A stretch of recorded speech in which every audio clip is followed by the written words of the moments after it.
ఆహ్లాదానికి address, recharge కి terrace. పూర్తి వివరాలకు చదవండి రేపటి సాక్షి దినపత్రిక.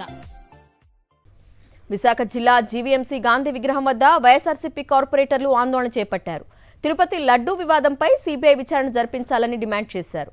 ప్రభుత్వ వైఫల్యాల నుంచి ప్రజల దృష్టి మరల్చేందుకే కూటమి ప్రభుత్వం యత్నిస్తుందని, సిట్ ద్వారా ఎటువంటి ప్రయోజనం ఉండదని వైఎస్ఆర్సీపీ కార్పొరేటర్లు డిమాండ్ చేశారు. వాస్తవాలు బయటకు రావాలంటే సీబీఐ విచారణ జరగాలని, చంద్రబాబు తప్పు చేశాడు కాబట్టే పవన్ ప్రాయశ్చిత్త దీక్ష చేపట్టారని ఆరోపించారు.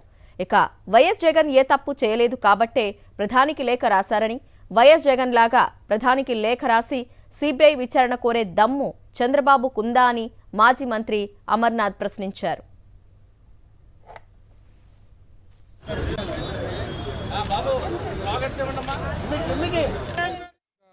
ఏవైతే ఫెయిల్యూర్స్ ఉన్నాయో వాటిని అన్నింటినీ కూడా డైవర్ట్ చేయడానికి, ప్రజలకు ఇచ్చినటువంటి హామీల్ని వాటిని తప్పించుకోవడానికి చివరికి కలియుగ దైవం అయినటువంటి వెంకటేశ్వర స్వామిని కూడా వాడుకునేటువంటి పరిస్థితుల్లో ఈరోజు రాష్ట్ర ముఖ్యమంత్రి ఉండడం అనేటువంటిది చాలా దురదృష్టకరం.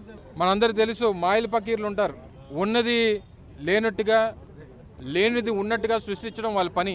పీసీ సర్కార్ అనేటువంటి ఒక గొప్ప మెజిషియన్ మనందరికీ తెలుసు, ప్రపంచం ప్రఖ్యాతిగాంచినటువంటి గొప్ప మెజిషియన్. ఆయన మించిపోయాడు ఈ రాష్ట్ర ముఖ్యమంత్రి చంద్రబాబు నాయుడు గారు. ఆయనకి వారి తల్లిదండ్రులంటే దయ లేదు, దేవుడంటే భక్తి లేదు, పిల్లనిచ్చినటువంటి మావంటే విశ్వాసం లేదు, చివరికి ఓట్లేసి గెలిపించినటువంటి ప్రజలంటే భయం లేదు.